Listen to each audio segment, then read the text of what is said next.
ফুবাদ, আজ কিন্তু অধ্যক্ষ সিরাজউদ্দৌলার নির্দেশে মাদ্রাসা ছাত্রীকে যে হত্যা করা হয়েছে সে বিষয়টি পিবিআইয়ের কাছে আসামিরা স্বীকার করেছে এবং এখন পর্যন্ত 7 জনকে গ্রেপ্তার করা হয়েছে। মোট 13 জন জড়িত আছে বলে জানা গেছে, যার মধ্যে 5 জন সরাসরি সম্পৃক্ত। আমরা এমন আজকে সংবাদ সম্মেলন হয়েছে, সেখানে আমরা দেখেছি এবং দুটি অভিযোগ খুব বেশি করে এসেছে। একটি হচ্ছে এর আগেও তার বিরুদ্ধে শ্লীলতাহানির অভিযোগ ছিল এবং এই অভিযোগটায় সমাজকে, আলেম সমাজকে অসম্মানিত এবং প্রেমের প্রস্তাব প্রত্যাখ্যানী নুসরাতের মানে হত্যার অন্যতম একটা কারণ বলে। ঘটনা ছাড়াও কিন্তু অর্থ আত্মসাতের মামলা বেশ কিছু আছে। আমরা আমাদের ধারণা যে ধীরে ধীরে সবকিছু বেরিয়ে আসবে। আমাদের কাছে একটি প্রতিবেদন আছে, সেটি দেখে আসবো। মাদ্রাসা ছাত্রী নুসরাত জাহান রাফি হত্যাকাণ্ডের সবশেষ অবস্থা জানাতে শনিবার দুপুরে সংবাদ সম্মেলন করে police bureau of investigation PBI. জানানো হয় হত্যাকাণ্ডের পেছনের ঘটনা। এখানে ছিলেন নুরউদ্দিন, শাহাদাত হোসেন শামীম। পুলিশ জানায় নুরউদ্দিন সহ গ্রেপ্তার অন্যান্য আসামিরা 4 এপ্রিল কারাগারে সিরাজউদ্দৌলার সঙ্গে দেখা করে হামলার নির্দেশ নিয়ে আসেন। পরদিন সকালে মাদ্রাসার হোস্টেলে তারা পরিকল্পনা সাজায়। সেখানেই নুসরাতের শরীরে আগুন দেওয়ার সিদ্ধান্ত নেওয়া হয়। একটি মেয়ের দায়িত্ব পড়ে 3টা বোরকা আনা এবং কেরোসিন আনা। সে 3টা বোরকা এবং কেরোসিন পলিথিনের ব্যাগে নিয়ে এসে সে শাহাদাত হোসেন শামীমের কাছে হস্তান্তর করে। ওখানে আরও 2 জন ছিল, সেই 2 জন তারা গিয়ে এবং এই মেয়েটি সহ উপরে এই টয়লেটের মধ্যে লুকিয়ে থাকে। অধ্যক্ষ সিরাজউদ্দৌলার বিরুদ্ধে শ্লীলতাহানির অভিযোগ আলেম সমাজকে অসম্মানিত এবং প্রেমের প্রস্তাব প্রত্যাখ্যানই নুসরাতের ওপর হামলার কারণ বলে জানায় পিবিআই। পুড়িয়ে মারা হবে এই সিদ্ধান্ত তারা নয়। তারা সিদ্ধান্ত নেয় 2টি কারণে। একটি কারণ হলো তার বিরুদ্ধে অভিযোগ সে মাদ্রাসার প্রিন্সিপাল মহোদয় সহ আলেম সমাজকে হেয় করছে। দ্বিতীয় কারণ হলো শাহাদাত দফায় দফায় আমাদের নুসরাত জাহান রাফির কাছে প্রেমের প্রস্তাব দিয়েছে, রাফি এইটা কোনোভাবে অ্যাকসেপ্ট করে নাই, এই তার রাগ। নুসরাত হত্যা মামলায় এজাহারভুক্ত 8 আসামির মধ্যে 7 জনকে গ্রেপ্তার করা হয়েছে। তদন্তে আরও 6 আসামির সম্পৃক্ততা পেয়েছে পিবিআই। তাদের গ্রেপ্তারে জোর অভিযান চলছে বলে জানিয়েছে আইনশৃঙ্খলা বাহিনী।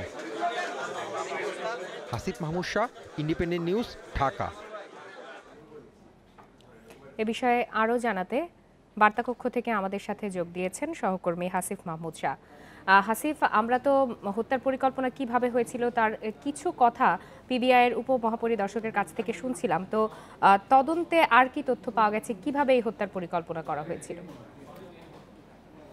এই নুসরাত হত্যাকাণ্ড ঘটনার পরপরই প্রশাসন থেকে একটা চাপ আসে যে এটা দ্রুত মানে তদন্তে কারা কারা তদন্তে আসা শুরু করে, যে কারা এর সাথে জড়িত ছিল সেই বিষয়টা নিয়ে পিবিআইয়ের কাছে এই মামলাটি যায় এবং তারা ছায়া তদন্ত শুরু করে। তাদের কাছে যাওয়ার আগ থেকেই আমাদেরকে জানিয়েছিলেন ডিআইজি, তারা জানিয়েছেন যে 8 তারিখ থেকেই তারা ছায়া তদন্ত শুরু করে। 9 তারিখ পিবিআইয়ের কাছে এই মামলাটি গেলে তারা অধিকতর তদন্ত শুরু করে।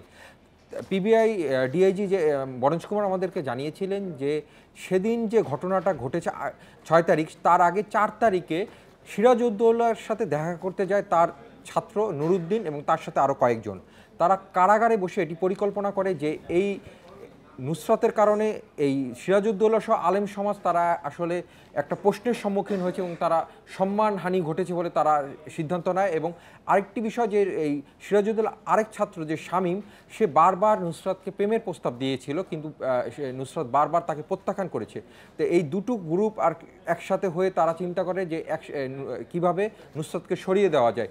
সেটারই অংশ হিসেবে 5 তারিখ নুরউদ্দিন সহ শামীম সহ আরও কয়েকজন মিলে মাদ্রাসার যে হোস্টেল কক্ষ আছে পশ্চিমাংশ, সেখানে বসে তারা পরিকল্পনা করে 6 তারিখ যখন সকালবেলা নুসরাত পরীক্ষা দিতে আসবে তখন তাকে হত্যা করা হবে। এবং তার জন্যই তারা একটি মেয়েকে তারা ঠিক করে এবং সেই মেয়ের দায়িত্ব ছিল যে তার জন্য 3টা বোরকা এবং হলো কেরোসিন নিয়ে আসার জন্য। এবং মেয়েটি সেই বোরকা এবং কেরোসিন নিয়ে আসার পর তারা সেটি ছাদে চলে যায়, যেমনটি বনজ কুমার আমাদেরকে জানিয়েছিলেন যে ছাদে চলে যায় এবং তারা সেখানে তারা পালিয়ে থাকে।